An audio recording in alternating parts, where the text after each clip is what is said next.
Hey everybody, Mick the Nerd. Welcome to the yearly head shaving, where I shave my head and talk about whatever. I'm gonna start with the face hairs first, cause why not? Yeah, these work fine. I tried putting a different pair of scissors for this. Did not work. Yeah.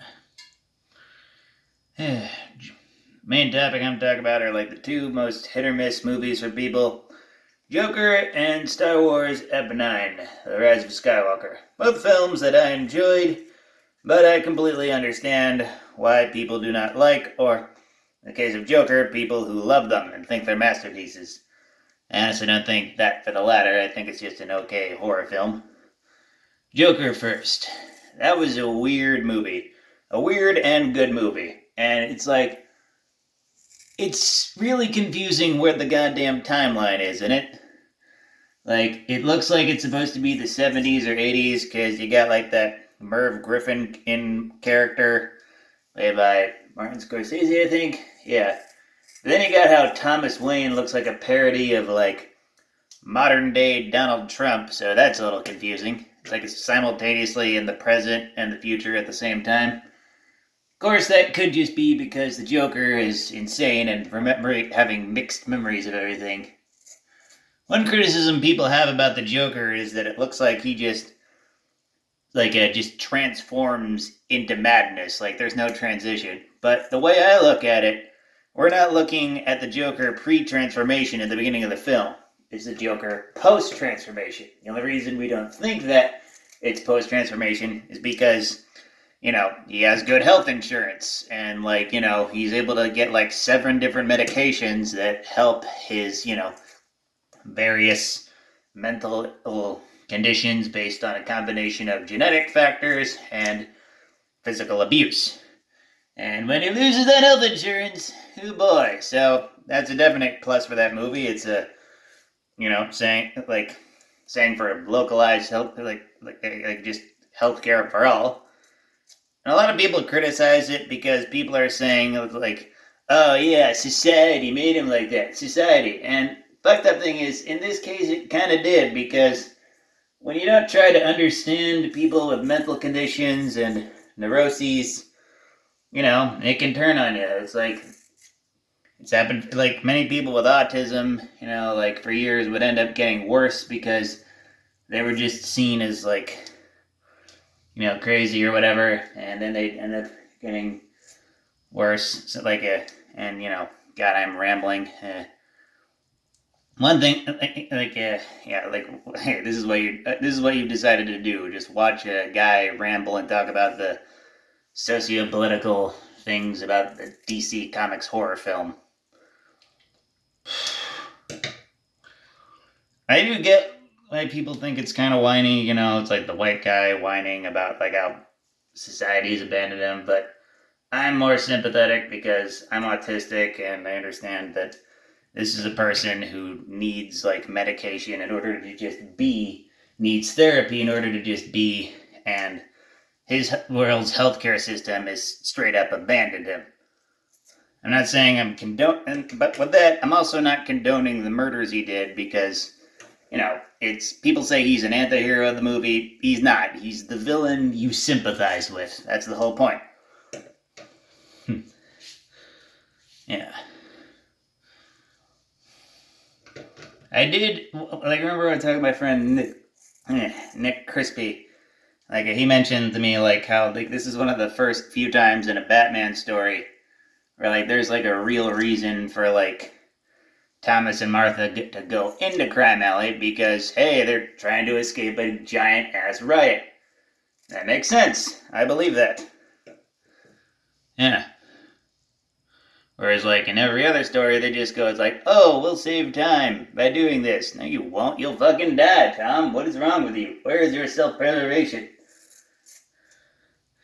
Did think it was a little weird how they made Tom a bad guy in that film, but that's I also like to think that that's, just the Joker's, memory of it. That whole thing, yeah.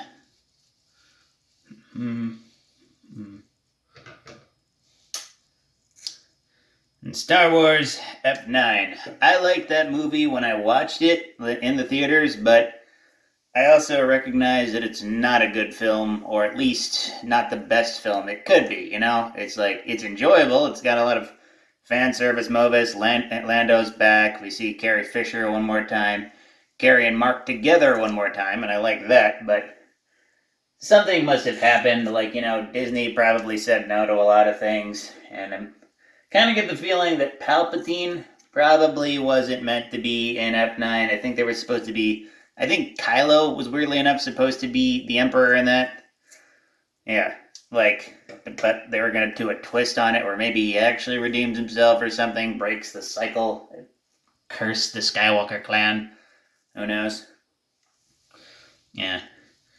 And one thing that I thought was a cute reference in the movie, but I ended up realizing was kind of weak sauce, was like at the end, Chewbacca gets a medal because, like, and one joke that people have about the original films is, how come Chewbacca was the only one who didn't get a medal? It's like he helped, and then I remembered that exact same joke was already done in one of the Lego Star Wars movies, Droid Tales. So, it's how am I supposed to feel about that? Like that the professional Star Wars movie is ripping off like the kids' parody of it.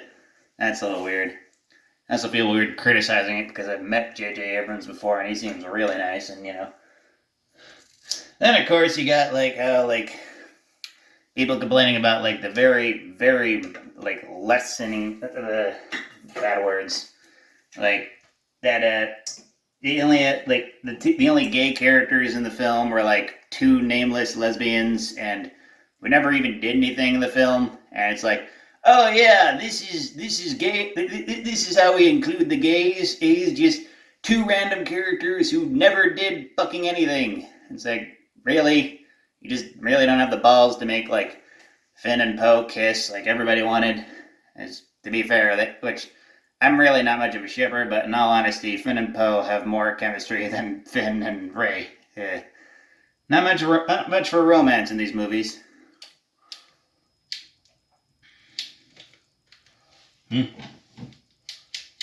Ah, shit.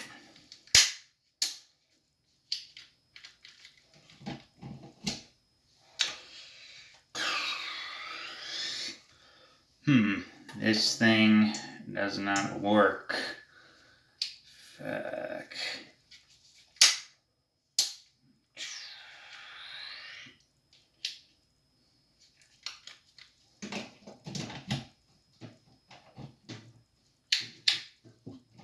That ain't good.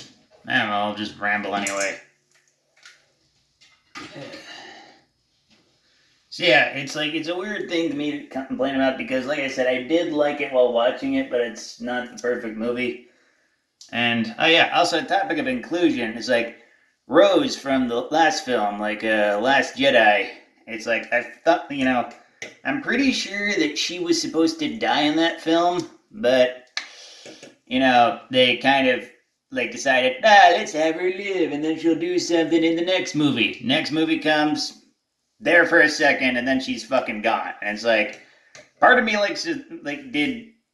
I know the actress faced a lot of harassment after that damn movie from dickhead fans, because fans are dickheads. But is it a situation where she just okay, you know what? I'll show up for a little bit, then I'm done with Star Wars forever. Fuck this shit. If that's the case, then fine. I can believe that. I felt like they could have done something with that character a little more. Especially since it seemed like there was a romance going on with her and Finn, At least in the last movie, she kind of had a thing for him, then no resolution there. We're doing the hair now.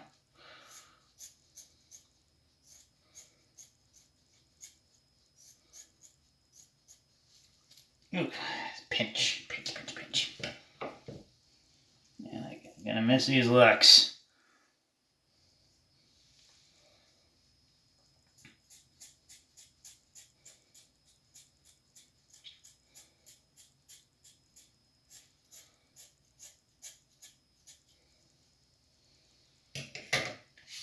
Yeah, and another thing people have problems with the movie is like how like Ray in the last film was implied to just be some normal ass force sensitive person with no connection to anyone. And then in this one, surprise, surprise, she totally has a connection. She's Palpatine's granddaughter, as he was somehow able to have a child between this movie and the prequels, and I'm really confused on the timeline there. Was the child in like clone pod or something? I don't know. I did think it was a neat reference to the books where like Palpatine cloned himself at like an army of clones, so whenever he died, his Force ghost would like a whatchamacallit, merge into it or something. But if you didn't read the books, the Expanded Universe books, it's just dumb clone nonsense, and I kind of agree. It's very comic book.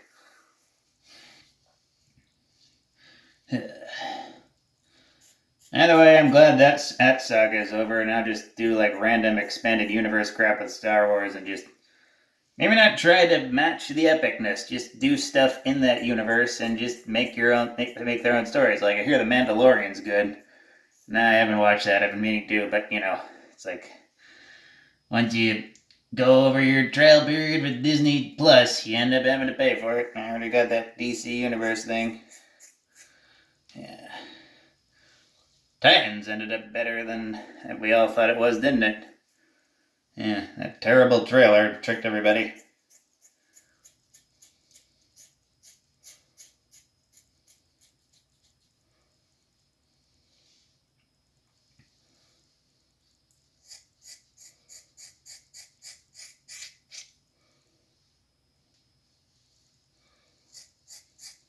Of course, Doom Patrol is better, but same universe.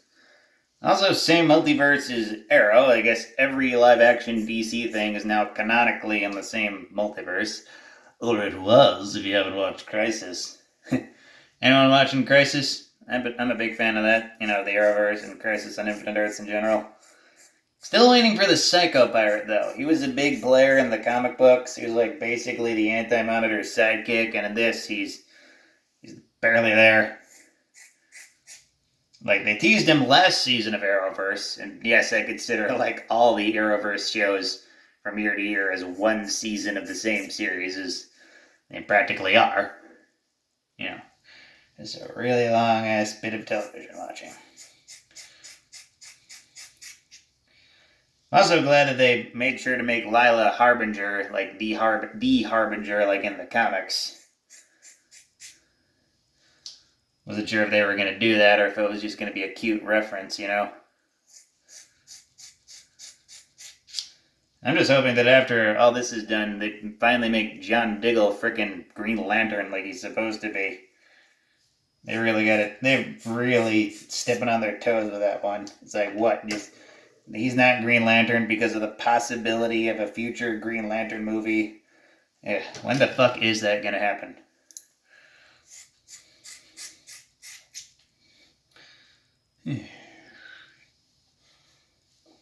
I also saw Knives Out. That was good.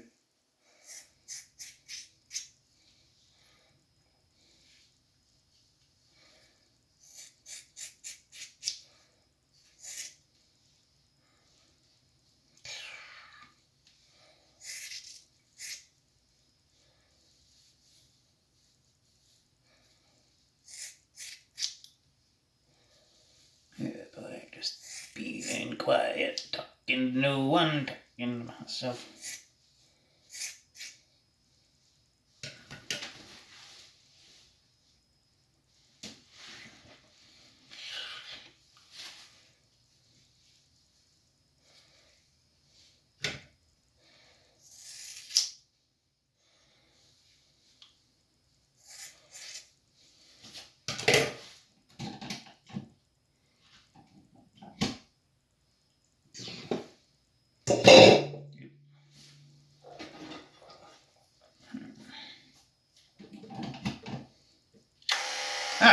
Yeah, the plug. I just had to press on the out button. Okay, good. Yeah, thank goodness. I was afraid I was gonna have to edit this video. Yeah, we're gonna put that there. Nice. Who am I kidding? This idiot could use editing anyway. Just some dickhead chopping off his hair, and you're watching this rambling about the Joker and Star Wars.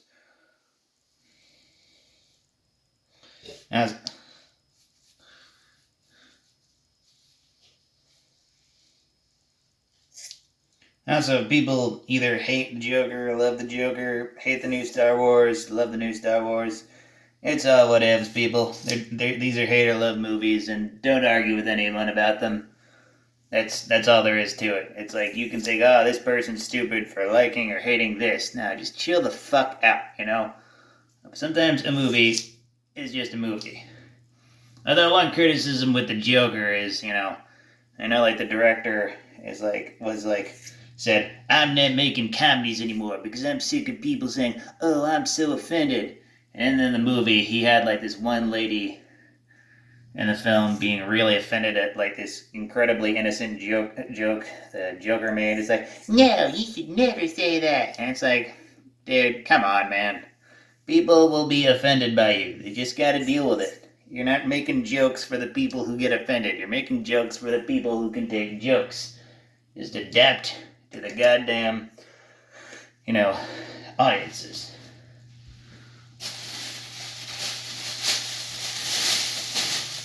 You know, it's still a good movie, and it's like generally a good movie. Still like that stuff.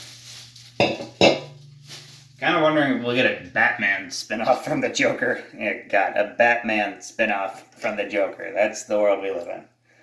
I mean, hell, we're getting a Superman spinoff from that Supergirl show, which will hopefully have like a Superman and Lois raising baby John, which will inspire DC to make John goddamn Kent a goddamn child again, instead of in the comics where Brian Michael Bendis made him a teenager and sent him off to future college. Comics owns words, not mine, and it's completely pointless. It doesn't feel like a natural progression at all. It's like Alfred being killed off in Tom King's Batman makes more sense than that, because dark shit happens in Batman stories, but in Superman stories, it seems like whenever they want to try doing something real or dark, it's always just random bullshit.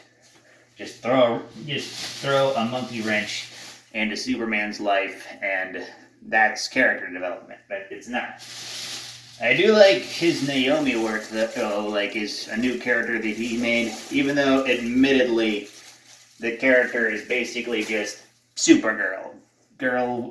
Teenage girl with superpowers from another world, sees Superman as a sort of mentor figure. It's literally just Supergirl. You're not doing anything new here. But, you know, not in a bad way. There are no real new stories to tell. Give in the head, give in the head.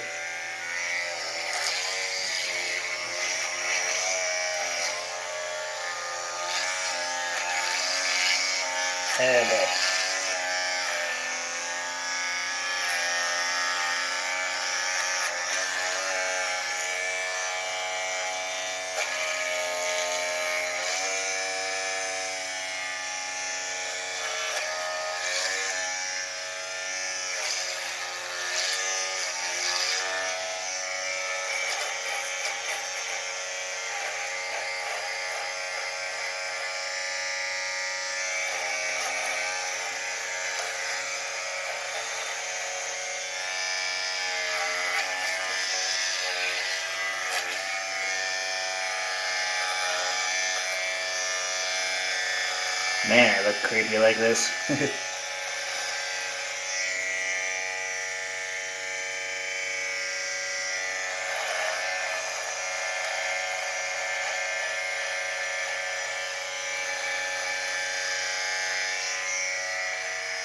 Yeah, I don't care if there's software to install a T-Mobile phone, it never does anything.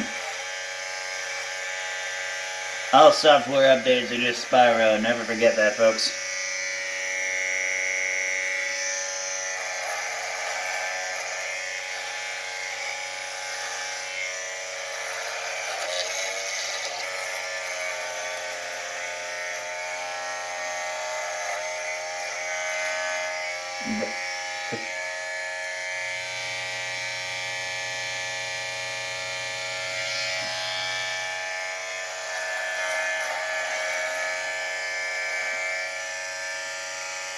Yeah, I also know people are kind of pissed off that like Alfred died in the new Batman comics, and weirdly enough, I'm kind of okay with that. It's dark, but nobody lives forever, and people die in Batman's life. His life is darkness, and it's Batman. We all want the wholesome life for Batman, but he is cursed to be the Dark Knight.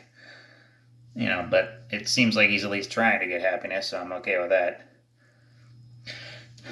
And I know I'm like one of the few people who still likes Tom King's writing, but I don't care. I think it's a solid run. Think it was. Yeah.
Yeah, sorry for the quietness. It's just kind of focusing near the end here.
Yeah, 24-minute mark.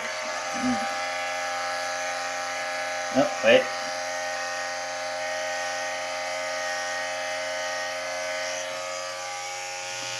25.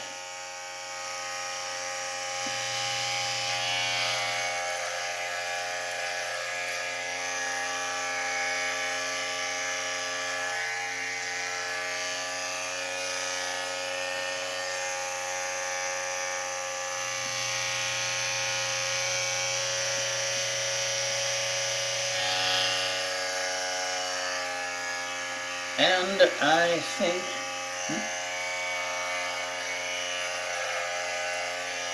I am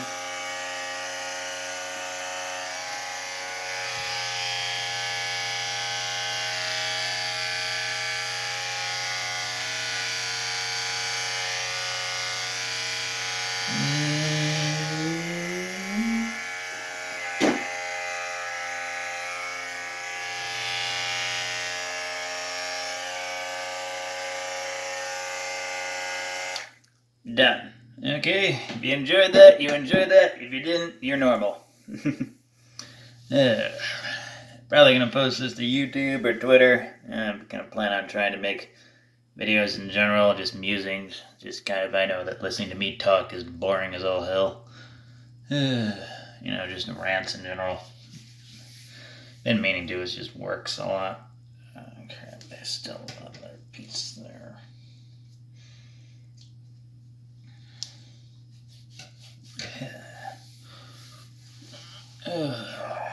Fresh new Mick. God, I feel so fucking